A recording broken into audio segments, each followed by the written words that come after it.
Irmãos amados, vamos meditar nesses textos da palavra de Deus, o qual eu li junto com os irmãos. Bom, primeiro nós precisamos compreender a carta aos Hebreus. A carta aos Hebreus, ela foi escrita, a Bíblia ela não fala o seu autor definido, quem escreveu, mas ela foi escrita para os judeus cristãos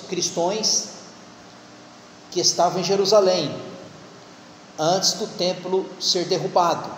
Eu não sei se os irmãos sabem, o templo foi destruído, derrubado no ano 70 depois de Cristo. Os romanos invadem Jerusalém e põem o templo no chão. Então esta carta aos Hebreus, na verdade, ela foi uma carta de exortação para os judeus cristãos daquela época. Eles estavam voltando novamente para os redimentos, novamente, principalmente em questão dos atos cerimoniais. E depois que Cristo consumiu a obra dele no Calvário, já não tinha mais necessidade de sacrifícios, enfim, Cristo foi o perfeito sacrifício. Então, se os irmãos pegar aí os 12 capítulos que tem, parte deles vai sempre mostrar a superioridade de Cristo, que Cristo é superior a tudo. Então, se os irmãos pegar aí o capítulo 1 vai nos mostrar que Cristo ele é superior aos anjos, Tem algumas doutrinas por aí ensina que Jesus é o arcanjo Miguel, que Jesus é um anjo. Então, se ele fosse um anjo, ele não poderia receber adoração, e logo que se ele for anjo, ele não pode ser criador, ele seria criatura. E quando nós vamos no capítulo 2, a carta aos Hebreus ele faz para que com aqueles judeus o perigo e a falta de atenção, os judeus estavam se desviando da doutrina de Cristo. Se os irmãos pegarem o capítulo 2, o verso 1, vai estar escrito aí, portanto devemos dar mais atenção para as coisas que temos ouvido, e no tempo algum desviamos dela. Então, o que o escritor está querendo dizer aqui? Para que aqueles homens cristãos, eles não desviar da doutrina de Cristo, a doutrina dos mandamentos da fé cristã. Irmãos, não tem nenhuma diferença nos dias de hoje. A nossa base de fé é o quê? É Cristo. O nosso fundamento é o quê? É Cristo. O alicerce, a estrutura da igreja é quem? É Cristo. O que Jesus disse para Pedro? Disse: olha, tu és Pedro, e sobre esta pedra edificarei a minha igreja. A estrutura da igreja, ela está em Cristo. E qual que é a segunda? Sobre as doutrinas apostólicas. Então, o fundamento da igreja é Cristo, e sobre as doutrinas apostólicas. Por que as doutrinas apostólicas? Foi aquilo que os apóstolos recebeu de Cristo, Não é que quando Jesus disse: olha, tu és Pedro, e sobre esta pedra edificarei a minha igreja, Jesus não estava se referindo Pedro como a pedra, A pedra é Cristo. A pedra é Cristo. E também, Pedro não tem autoridade do reino dos céus. Quem é que tem autoridade do reino dos céus? É Cristo. É Cristo, né? Quando Jesus disse: olha, tu és Pedro, sobre esta pedra edificarei a minha igreja, é que Jesus estava confiando a igreja nas mãos dos apóstolos, nas mãos de Pedro. Até então que Pedro foi líder ali em Jerusalém, mas o fundamento, a base, a estrutura da igreja é Jesus. Aí agora, quando nós chegamos aqui no capítulo 2, do versículo 7 ao 9, diz assim, irmãos, se os irmãos estiver com a Bíblia aberta aí, diz assim, ó, o versículo 7, do versículo 7 ao versículo 9: fizeste um pouco menor do que os anjos de glória e honra, e coroaste, e constituiu sobre as obras de tuas mãos. Todas as coisas estão sujeitas debaixo dos seus pés. Ora, visto que sujeitou todas as coisas, e deixou-lhe que esteja sujeito, mas agora ainda vemos todas as coisas estar sujeito a ele. Vemos, porém, que por um pouco foi feito menor do que os anjos. Jesus coroaste em glória e honra por causa da paixão da morte, para que pela graça de Deus provaste o amor para com todos. Então, o que o escritor aos Hebreus está querendo dizer? Como lá no capítulo 1, ele passa que Cristo é superior aos anjos. Por quê? Por que Cristo é superior? Porque o próprio Cristo é criador dos anjos. Então, anjo, ele não pode receber adoração. E por que Cristo recebe adoração? Porque Cristo é Deus. Então, qual é o momento, irmãos, que Cristo se fez menor do que os anjos? Qual é o momento que Cristo se redimiu, se fez menor do que os anjos? Se a Bíblia vai dizer que se Cristo é superior aos anjos,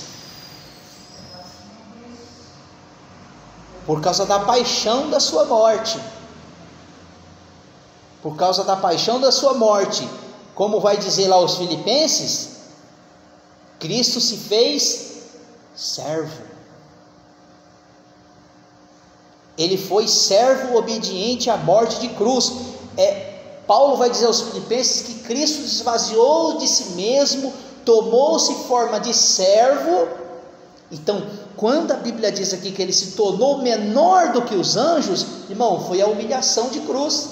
Porque se os irmãos pegar o versículo 9, ó, vemos, porém, aquele que por um pouco, veja aqui, ó, um pouco, foi feito menor do que os anjos, coroado de glória e honra, por causa da paixão da sua morte, que pela graça de Deus provaste a morte por todos. Então, irmãos, se alguma doutrina bater aí na sua porta dizendo que Jesus é semelhante aos anjos ou menor do que o anjo, você já tem a resposta. Foi o momento de humilhação de cruz, porque Cristo se fez na forma humana, na forma encarnada, ele se fez menor do que os anjos. Bora lá então. No capítulo 4, se nós lemos aqui até o verso 12, eu li o verso 13.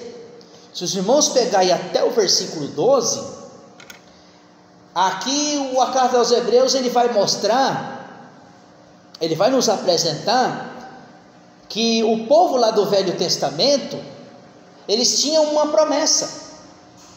Que promessa é essa? De entrar numa terra prometida, de uma terra que manava leite e mel, né?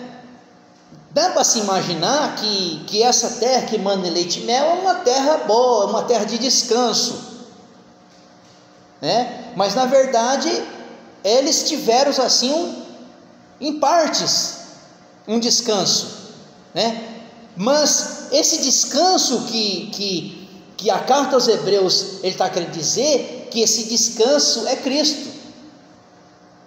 Esse descanso é estar em Cristo.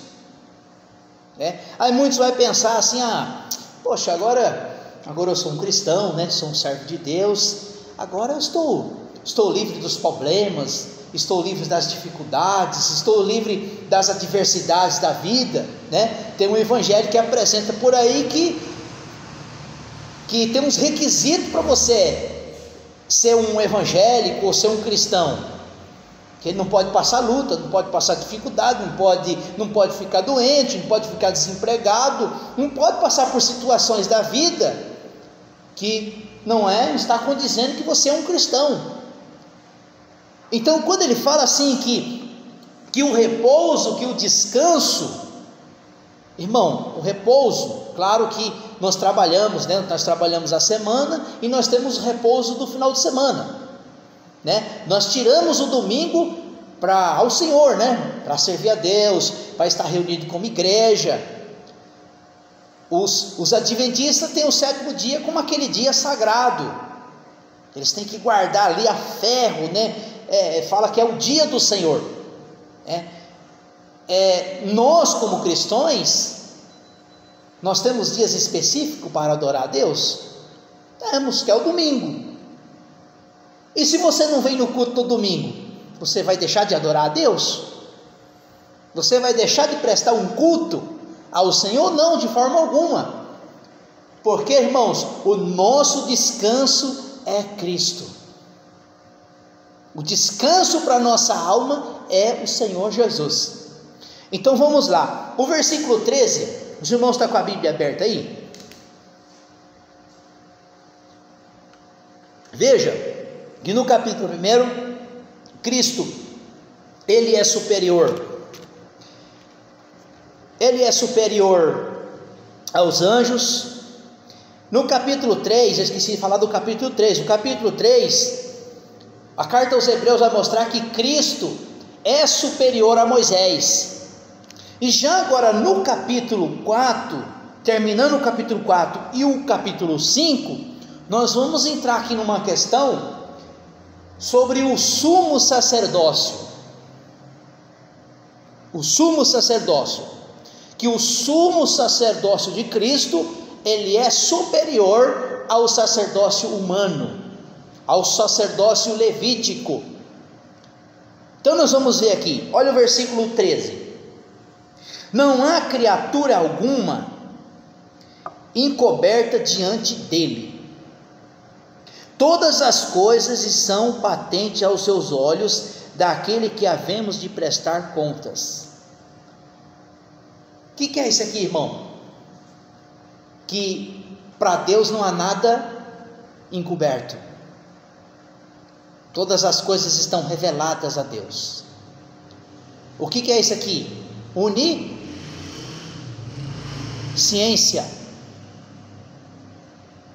Onisciência e onipresença de Deus. Deus vê tudo, conhece todas as coisas.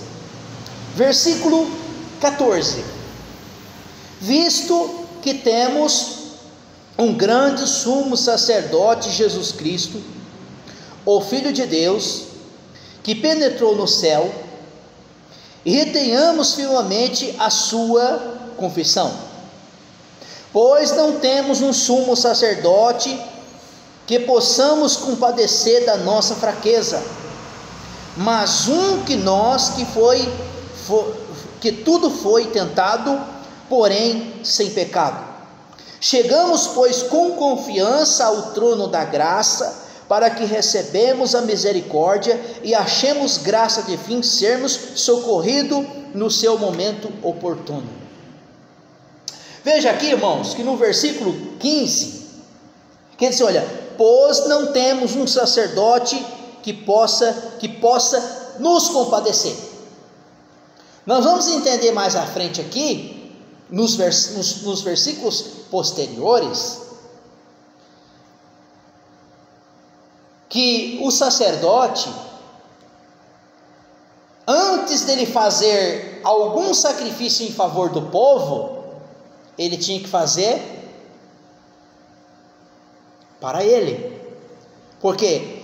Porque ele era dotados de imperfeições, dotados de falha. Versículo capítulo 5 e o versículo 1. Todo sumo sacerdote é tomado entre os homens, é constituído em favor dos homens, das coisas concernentes a Deus, para oferecer tanto dons de sacrifício pelos pecados. Irmão, no Velho Testamento, na Velha Aliança, eram todos os homens que eram sacerdotes? Eram homens especificamente, primeiramente era da linhagem de Arão, era da linhagem levítica,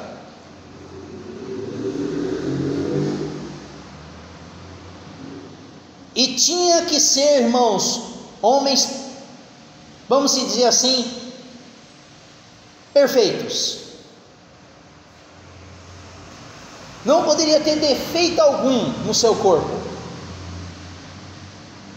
Se os irmãos lerem o livro de Levítico, vai apresentar como que o sacerdote tinha que ser, como é que ele tinha que apresentar diante de Deus. Ele tinha que ser perfeito em partes, não poderia ter defeito, não poderia ter nenhum machucado, nenhuma cicatriz. Ele tinha que ser uma pessoa assim, supostamente perfeita.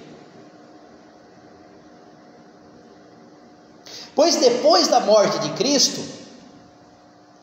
depois que Cristo consumou a obra ali no Calvário, agora, irmãos, todos os crentes salvos, ele é um sacerdote e um ministro. Por quê? Porque o sacerdote, ele tinha um ministério, um cargo de levar o sacrifício, as ofertas do povo para Deus.